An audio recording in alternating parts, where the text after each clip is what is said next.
Deputy commissioner Rajouri 2018 Shahid Iqbal Chaudhary को आज लोग याद कर रहे हैं और सल्यूट लगा रहे हैं और उनकी वीडियो सोशल मीडिया पर वायरल हो रही है, जिसमें उन्होंने कहा था कि 2 पौधे लगाऊंगा तो बह जाएंगे, अफसोस नहीं होगा, मगर अगर लाखों जिंदगियां बह जाएंगी या उनको बसाया जाएगा तो अफसोस जरूर होगा।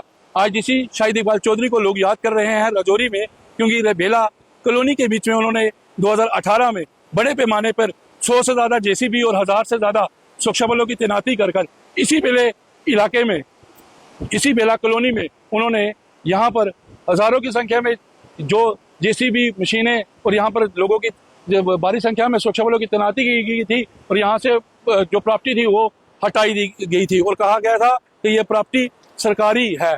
बल्कि अब सरकारी और मालकाना दोनों जमीन के ऊपर जो ये दुकानें, जो ये मकान बेला बास्ते नहीं कि दराली से लेकर मरादपुर तक बनाए गए हैं, जो फ्लड जोन के बीच में आते हैं, जिन्हें फ्लड डिपार्टमेंट की तरफ से एनओसी भी नहीं है।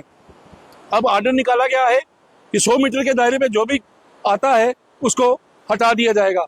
क्या एक बार फिर कोई शाहिद इकबाल चौधरी जैसा यहाँ पर डिप्टी कमिश्नर राजौरी आएगा जो इन 100 मीटर के दायरे में आ रही बनी हुई दुकानें, बने हुए मकानों को फिर से हटाएगा? क्या ये इसी तरह से इमारतें बनी रहेंगी? क्या इसी तरह से फिर एक बार कोई फ्लड आएगा और ये अपने साथ इन्हीं इमारतों को बहा ले जाएगा?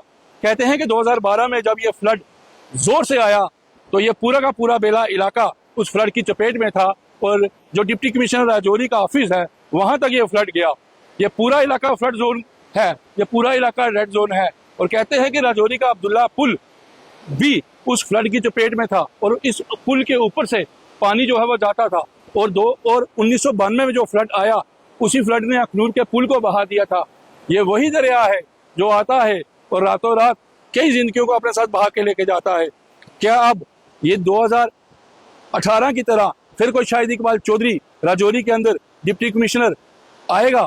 क्या उसी तरह से यहाँ के इलाकों को हटाया जाएगा? क्या फिर यहाँ पर जेसीबी लगाए जाएंगे?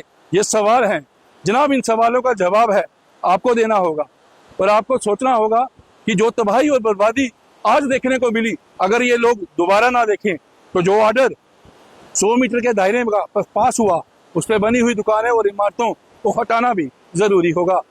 अब देखना यह है कि क्या कोई 2018 की तरह डिप्टी कमिश्नर आएगा या फिर ये इमारतें इसी तरह से बनी रहेंगी और बनती रहेंगी।